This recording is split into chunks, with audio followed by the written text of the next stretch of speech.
How you doing, guys? Thanks for clicking on this video. As you can see by the title, this is, I guess, my early stages of going back to Japan.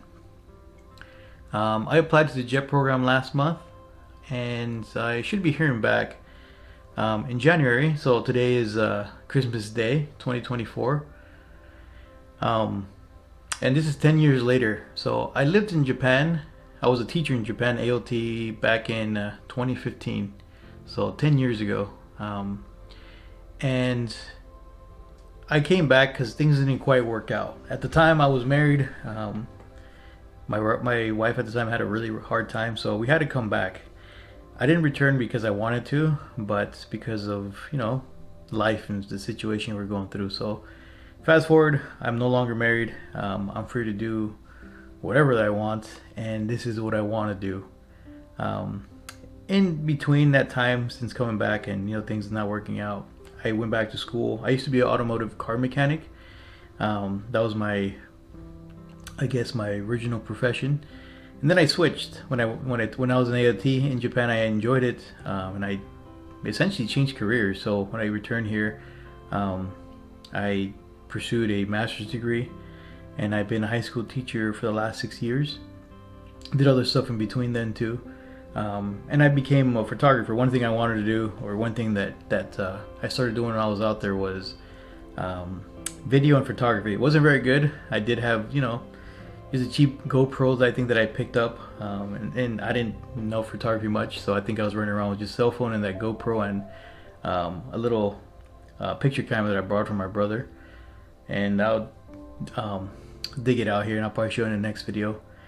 And I've been getting better these last few years. I have really taken it seriously. I got some much nicer camera gear, and I go and do lots of landscape, portrait, automotive photography pretty often. I would consider myself semi-pro because I do make money from it. Not a whole lot, but I have made money. Like, I sell photo books, posters, calendars at car shows as a vendor. I have done paid shoots for portraits, some event photography as well. So that's something that I want to keep developing. I definitely want to become more full-time at some point. And I think Japan's just an interesting place, so I'll have a lot to photograph and do video and so forth. The JET program is just kind of a means to get out there. If I like the job, I'll probably stick around for, they give you 5 years. If not, I might transition to do something else. I know a lot of people joke about saying teaching English in Japan is the pipeline to become a YouTuber. So we'll see how that works out. My plans aren't to become like a full-time YouTuber, but I do want to, upload, post videos. I do also, I have been doing YouTube for a while. So I've done a few driveway car builds over the years. I enjoy it. It's kind of hard to do that because that's like a hobby. It's an expensive hobby, it can be. So I have several cars I'll be leaving behind, which makes me bummed out, but I'm gonna keep my favorites. But I'll probably be selling two of the ones that they're cool cars, but I have two cars that I will not sell. Anyways, so yeah, again, photography journey, JET program. Another thing is I am conversational in Japanese, so one of my biggest goals is to become fluent, hopefully N2, N1, JLPT. And eventually, someday, I'd love to be able to teach Japanese, whether it be online or back in the States. So that's one of my main goals for going to Japan, is become fluent in the language. I have taken a lot of classes in Japanese. I currently have a tutor now that I study with each week. So I should get it back pretty quickly there. I would imagine just a couple years there, I should be pretty fluent. Just kanji. Kanji, I don't care for kanji. I don't mind reading it, but if I do take classes, I'll be very sure to let them know that I do not want to write kanji. I have no need. Especially with technology, you don't need to write kanji. So, conversation, yes. Reading kanji, yes. Writing it, no. And I know that you have to be able to write it, but I don't want to just sit there and take a class of just repeating kanji over and over and over. I'm not going to do it. So anyways, I'll cross that bridge when I get there.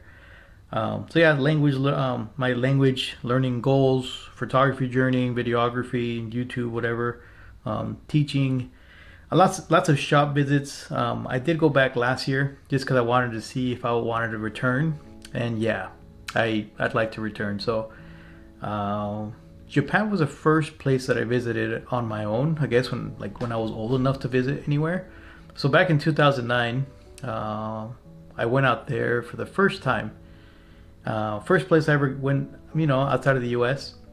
was Japan. We went there for 2 weeks. It was a honeymoon trip actually, and I loved it. I loved everything about it: the language, the food, the sights, the culture, everything. So I came back, started taking some Japanese classes through PCC, community college, and then university. And I applied to go teach out there. I applied to JET program, didn't hear back from them, and I went through a different company. I was enjoying it. My wife, not so much. Didn't end well again. She had a really hard time, and we had to come back. So, and I try to make it work here. I've been in other relationships. Have a pretty good job now. I'm a Spanish immersion teacher at a high school now. So if I wanted to build a career here and stay here, I could, be fine and just travel out there. But I want to live there again. I want to become fluent, and the photography journey and other things that I want to do. So I just figured, like, why not? I mean, I'm only getting older.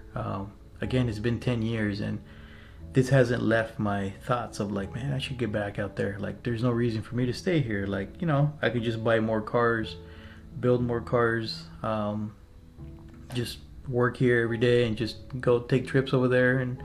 But I want more. So definitely not going over there for the money. If anything, it's probably gonna be a struggle. I'm going out there for the experience, one of those life experiences that I know that I won't regret. And again, I kind of feel like I got ripped off the last time just because the trip ended a lot shorter. Living out there ended a lot shorter than I anticipated. So that's one of my biggest reasons. Had I had kids now and a wife and all that, maybe I would have let that go, but that didn't happen in the last year. So here's me trying again. So I really hope you join me for this journey. I don't know how often I'll be putting up videos, but I do plan on, updating. The next video I'll probably put up will likely be when I hear back from JET. So what do they say about or what's the next stage? The interview process, because first stage was application, then the interview. See how that goes. So I'll be updating more videos as the process goes, and if, for example, I don't get a offer from JET, or I don't like the location where they're placing me, my second option is to go there as a student. So one of the things I wanted to do too when I was in university and I didn't get to do was study abroad. So I might do that. I might go out there as a student, maybe for just 6 months, and while I'm doing that, start looking for work. Like I said, I do have a master's degree and I have been a teacher for the last 6 years, conversational Japanese, and I've been there before. So I don't think it would be too hard for me to find a job if I want to stay. So yeah, hope you can join me along this journey. It's gonna be either through teaching or through a student, but I do hope to stay there for 2-3 years, and should be fun. I'm really looking forward to the photography and the language learning part of living in Japan. So again, hope you join me. I should be uploading another video in about a month or so once I hear back from JET. And yeah, I'll keep updating these. So thanks for checking this out. I also do have some other videos you see. Like, I have been doing a YouTube thing for a while. Again, mostly automotive. I don't show my face or talk. It's just straight work, and it's been fun. But that's kind of an expensive. It's been an expensive hobby because I'm spending a lot of money and time on those cars I'm building, and I'll probably be selling 2 of those to be able to fund most of this trip, because I do hope to buy a car when I'm out there, and maybe not build it, but I do want to bring one back. So yeah, should be a good time. So I hope you can join me on this travel back to Japan journey. So yeah, thanks for checking this video, and I'll see you on the next one. Thanks.